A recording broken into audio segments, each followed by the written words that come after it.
Welcome to RM biology. আরো একটি নতুন এসএমএফডব্লিউবির প্রিপারেশন ভিডিওতে তোমাদের স্বাগত। আমি যেমনটি আজকে সকালের ভিডিওতে তোমাদের বলেছিলাম যে আজকে আমরা ক্লাস 12 এর বংশগতির আণবিক যে পদ্ধতি বা আণবিক যে ভিত্তি তার উপরে বেশ কিছু কোশ্চেন করব, যে কোশ্চেনগুলো কিন্তু পরীক্ষাতে আসতে পারে। তো চলো শুরু করা যাক। আজকের যে ভিডিও সেখানে মোটামুটি তোমরা 55টা কোশ্চেন পাবে। যে 55টা কোশ্চেন থেকে যে কোশ্চেন গুলো আসতে পারে আমাদের এই পার্টিকুলার চ্যাপ্টার থেকে আমাদের মোটামুটি ধরে রাখতে পারো দুটো প্রশ্ন আসতে পারে। তো দুটো প্রশ্ন তোমরা পেয়ে যাবে। তো ডিএনএ রেপ্লিকেশনের সময় কোনটি ডিএনএ তন্ত্রী দুটিকে পৃথক করতে ব্যবহার করা হয়? এটা হেলিকেজ উৎসেচক ব্যবহার করা।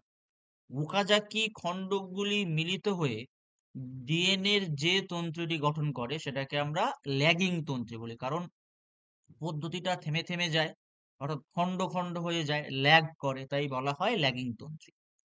প্রোটিন সংশ্লেষে অংশগ্রহণকারী কোডনের মোট সংখ্যা কত? 64।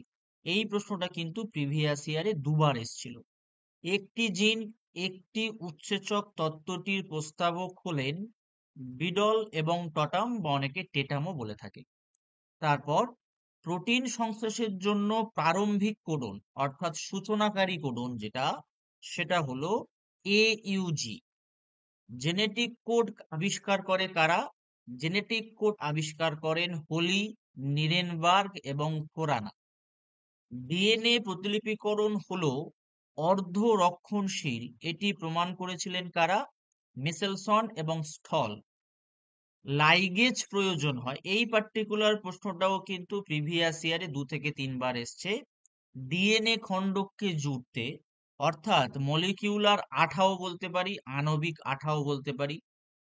এরপরে একটি ডিএনএ অণুর দুটি তন্ত্রী কোন বন্ধনী দ্বারা যুক্ত থাকে?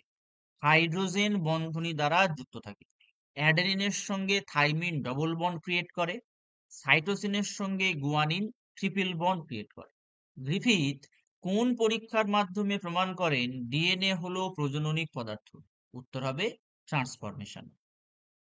ট্রান্সডাকশনের পরীক্ষা কে করেছিল? হার্সে এবং চেজ। ডিএনএ অণুর সাংগঠনিক একক, অর্থাৎ ডিএনএ হচ্ছে একটা পলিমার, তার মনোমার কোনটা জিজ্ঞেস করা হয়েছে? উত্তর হয়ে যাবে কিন্তু অপশন বি, অর্থাৎ নিউক্লিওটাইড। পরবর্তীতে নিচের কোনটি নিউক্লিওটাইডে থাকে না? কোনটি থাকে না? স্নেহ পদার্থ থাকে না। ওয়াটসন ও ক্রিক কত খ্রিস্টাব্দে ডিএনএ দ্বিতন্ত্রী নকশা আবিষ্কার করেন? 1953। নিচের কোনটি পিরিমিডিন বেস নয়? এই কোশ্চেন কিন্তু প্রিভিয়াস ইয়ারে অনেকবার করে এসছে। এই ধরনের কোশ্চেন কিন্তু তোমরা অবশ্যই অবশ্যই করে রাখবে। কোনটি পিরিমিডিন বেস নয় জিজ্ঞেস করা হয়েছে? অ্যাডিনিন কিন্তু পিরিমিডিন বেস নয়, এটি একটা পিউরিন বেস। ঠিক আছে, এখানে আমি বলে রাখি যে ইউরাসিলটা কেবলমাত্র আমরা কোথায় পাবো? ইউরাসিলটা কেবলমাত্র আমরা আরএনএ তে পাবো, ইউরাসিল। এবং এই যে থাইমিন যেটা আছে পিরিমিডিন বেস হিসাবে, সেটা কিন্তু আমরা কোথায় পেয়ে যাব? সেটা আমরা ডিএনএ তে পেয়ে যাব। এই প্রশ্নটাও কিন্তু প্রিভিয়াস ইয়ার কোশ্চেনে আসে, যে নিচের কোনটি কেবলমাত্র ডিএনএ তে পাওয়া যায় বা কেবলমাত্র আরএনএ তে পাওয়া যায়, আসতেই পারে। নিচের কোন বেসটি অ্যাডিনিনের পরিপূরক বেস? আমি একটু আগেই কি বললাম, যে অ্যাডেনিন এবং থাইমিন একে অপরের সাথে ডবল বন্ড গঠন করে, এবং গুয়ানিন ও সাইটোসিন একে অপরের সাথে ট্রিপল বন্ড গঠন করে। তাহলে এটা এটার পরিপূরক বেস, এবং এইটার পরিপূরক বেস। তাহলে অ্যাডেনিনের পরিপূরক বেস কি হয়ে যাবে? থাইমিন। ঠিক তারপরে নিচের কোনটি অ্যান্টিকোডন বহন করতে পারে? টিআরএনএ অ্যান্টিকোডন বহন করতে পারে। প্রতিটি কোডন কোনটি সংশ্লেষের নির্দেশ বহন করে? Amino acid. নিচের কোনটি সেন্স কোডন, অর্থাৎ কোন কোডনটি ট্রান্সলেশন করতে পারে বা কোড করতে পারে? সেটা হচ্ছে AUG, বাকিগুলো কিন্তু স্টপ কোডন হিসাবে বিবেচিত হয়। জিনের ওপেরন যে মডেলটা, সেটা কাদের দেয়া? জ্যাকব এবং মোনডের দেয়া। এই 17 থেকে 20 পর্যন্ত একটু তোমাদের কাছে হয়তো হেজি লাগতে পারে, আমি বলে দিচ্ছি, তোমরা কিন্তু লিখে নিতে পারো। জিন নামকরণ কে করেছিল? জোহানসেন, এটা কিন্তু অলরেডি করিয়েছি। ডিএনএ টেমপ্লেটে নিউক্লিওটাইড সজ্জাটিতে যদি টি এ সি জি এ এ টি হয়, তাহলে এমআরএনএ তে নিউক্লিওটাইড সজ্জারিতি কি হবে? দেখো, ডিএনএ তে আমাদের থাইমিনকে আমরা পাচ্ছি, কিন্তু আরএনএ তে আমরা থাইমিন যেখানে পাবো তার পরিবর্তে আমরা শুধু ইউরাসিল পাবো। তাহলে টির জন্য কি হতে পারে পরিপূরক বেস এ, তাহলে এই হবে। এর জন্য কি হওয়া উচিত ছিল টি, কিন্তু যেটা এটা হয়ে গেছে এমআরএনএ, তাহলে সেটা কি হয়ে যাবে? ইউ হয়ে যাবে। তাহলে এখান থেকে যেখানে যেখানে এ আছে সেই জায়গাগুলো কিন্তু ইউ হবে। দেখো, একটা অপশনেই পাচ্ছ, সেটা হলো অপশন এ তে। ট্রান্সক্রিপশনের জন্য প্রয়োজনীয় উৎসেচক সেটা হচ্ছে আরএনএ পলিমারেজ। এরপর কোনো জেনেটিক পদার্থ যদি অসমান সংখ্যক নাইট্রোজেন যুক্ত হয়, তাহলে সেটি কি হবে? সেটি কিন্তু একতন্ত্রী হবে। ট্রান্সলেশন পদ্ধতিতে নিচের কোনটি তৈরি হয়? প্রোটিন তৈরি হয়। যে পদ্ধতিতে আরএনএ থেকে ডিএনএ তৈরি হয় তাকে আমরা রিভার্স ট্রান্সক্রিপশন বলি। এরকম রিভার্স ট্রান্সক্রিপশন যারা করতে পারে তাদেরকে আমরা রেট্রো বলে থাকি। এর জন্য যে উৎসেচকটা প্রয়োজন হয় তাকে আমরা রিভার্স ট্রান্সক্রিপ্টেজ বলি। নিচের কোন ঘটনাটি প্রোটিন সংশ্লেষের সঙ্গে সংযুক্ত নয়? প্রোটিন সংশ্লেষের সঙ্গে সংযুক্ত নয় কোনটা? ট্রান্সক্রিপশন। তার কারণ প্রোটিন সংশ্লেষের ধাপগুলো আমরা পাই সেটা ইনিশিয়েশন ধাপ, তারপর ইলংগেশন ধাপ, তারপরে টার্মিনেশন ধাপ। প্রোটিন সংশ্লেষের কার্যকরী একক সেটা হচ্ছে পলিজোম বা পলিরাইবোজোমও বলতে পারো, কোনো অসুবিধা নেই। আরএনএ তে থাইমিনের পরিবর্তে কি থাকে? ইউরাসিল থাকে। এটাও কিন্তু প্রিভিয়াস ইয়ার কোশ্চেন। সব থেকে ছোট আরএনএ কোনটি? সব থেকে ছোট আরএনএ কিন্তু টিআরএনএ। চারগাফের সূত্রানুযায়ী কোনটি সত্য? চারগাফের সূত্র অনুযায়ী সি সত্য, অর্থাৎ A plus G equal to T plus C. এই প্রশ্ন কিন্তু অনেকবার প্রিভিয়াস ইয়ারে এসছে। দেখো, আমরা চলে এসেছি 32 নম্বর প্রশ্নে। নিউক্লিক অ্যাসিড কোথায় থাকে? থাকে হচ্ছে জীবের সমস্ত পর্যায়ে। নিচের কোনটি রাইবোজোমে জেনেটিক বার্তা বহন করে? অর্থাৎ যে বার্তাটা সেটা কে নিয়ে আসে? সেটা কিন্তু এমআরএনএ নিয়ে আসে। নিচের কোনটি ডিএনএ থেকে সরাসরি সিনথেসিস বা সংশ্লেষ হতে পারে না? সেটা কিন্তু প্রোটিন। তার কারণ ডিএনএ থেকে প্রথমে আরএনএ হয়, আরএনএ থেকে প্রোটিন হয়। ডিএনএ অণুর ছোট এককগুলিকে কি বলে? সিস্ট্রন, নিউটন, রেকন। ল্যাগ অপেরনে ল্যাগ বলতে আমরা কি বুঝবো? ল্যাকটোজ বুঝবো। 23 জোড়া বেসযুক্ত ডিএনএ দৈর্ঘ্য কত হবে? 78.2 অ্যাংস্ট্রম। তারপর প্রজাতির আনুপাতিক ধ্রুবক কোনটি? G plus C divided by A plus T equal to 1।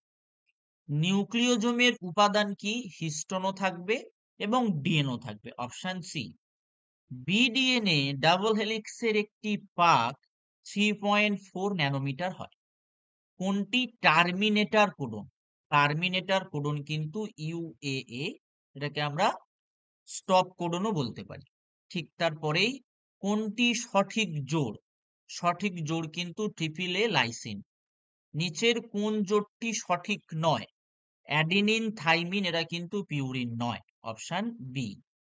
মানুষের সব থেকে বড় জিন হলো ডিস্ট্রোফিন। এটা কিন্তু স্টার মার্ক কোশ্চেন, এটা কিন্তু এবছরের জন্য বেশ গুরুত্বপূর্ণ, এরকম টাইপের প্রশ্ন পেতে পারো। রেপ্লিকেশনের সময় ডিএনএ সিনথেসিস হলো অর্ধ অক্রমিক বা যেটাকে আমরা সেমি কনজারভেটিভ বলি। ডিএনএ তন্ত্রী যে মুখে বা যে অভিমুখে সংশ্লেষিত হয় সেটা 5 প্রাইম টু 3 প্রাইম। যে উৎসেচকের সাহায্যে ওকাজাকি খণ্ডকগুলি যুক্ত হয় সেই উৎসেচক হলো ডিএনএ লাইগেজ। রিকগনিশন সিকুয়েন্স কোন জীবের ক্ষেত্রে প্রমোটার হিসেবে কাজ করে? ই কোলাই অর্থাৎ প্রোক্যারিওটিকের ক্ষেত্রে। ডিএনএ টেমপ্লেটের উপরে এমআরএনএ এর সংশ্লেষের অভিমুখটা কি হবে? 5 প্রাইম টু 3 প্রাইম হবে। নিম্নলিখিত কোন আরএনএটি ট্রান্সলেশনের জন্য প্রয়োজনীয়? সবগুলোই। আরআরএনএও প্রয়োজন, এমআরএনএও প্রয়োজন, টিআরএনএও প্রয়োজন। উত্তর হবে প্রত্যেকটি। নিম্নলিখিত কোনটি পলিজোম গঠনে অংশগ্রহণ করে না? এসএনআরএনএ অংশগ্রহণ করে না। কোষচক্রের কোন দশায় ডিএনএ রেপ্লিকেশন ঘটে? এস দশায়। কোনটি ট্রান্সপোজন? জাম্পিং জিনকে আমরা ট্রান্সপোজন বলি। কোন উৎসেচক নিউক্লিক অ্যাসিডকে বিনষ্ট করতে সক্ষম? নিউক্লিয়েজ। নিম্নলিখিতগুলির মধ্যে কোন অ্যামিনো অ্যাসিডের জেনেটিক কোড AUG? উত্তর হয়ে যাবে কিন্তু মিথিওনিন।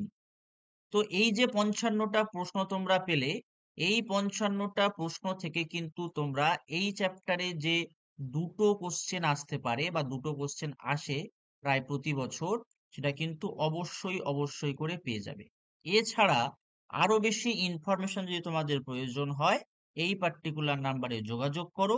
স্টাডি মেটেরিয়াল পেয়ে যাবে, informated study material, premium quality study material. এখন কিন্তু 30% ডিসকাউন্ট চলছে। এখন 30% ডিসকাউন্ট চলছে। অবশ্যই কিন্তু এই ডিসকাউন্টের লাভটা উঠিয়ে নাও। অবশ্যই এই নাম্বারে যোগাযোগ করো। এছাড়া যারা এএনএম জিএনএম পরীক্ষা দেবে, সেই এএনএম জিএনএম এর কিন্তু কোশ্চেন অ্যান্সার সেট তোমরা পেয়ে যেতে পারো মাত্র 199 টাকায়। অবশ্যই করে কিন্তু স্ক্রিনে দেয়া নাম্বারে যোগাযোগ করো যারা এএনএম জিএনএম পরীক্ষা এবছর দেবে। তো আজকের ভিডিওটি এই পর্যন্ত। ভিডিওটি যারা পুরো দেখলে অবশ্যই চ্যানেলটি সাবস্ক্রাইব করে নাও এবং বেল বাটনটি বাজিয়ে দাও এবং ভিডিওটি প্রচুর পরিমাণে শেয়ার করে দিও।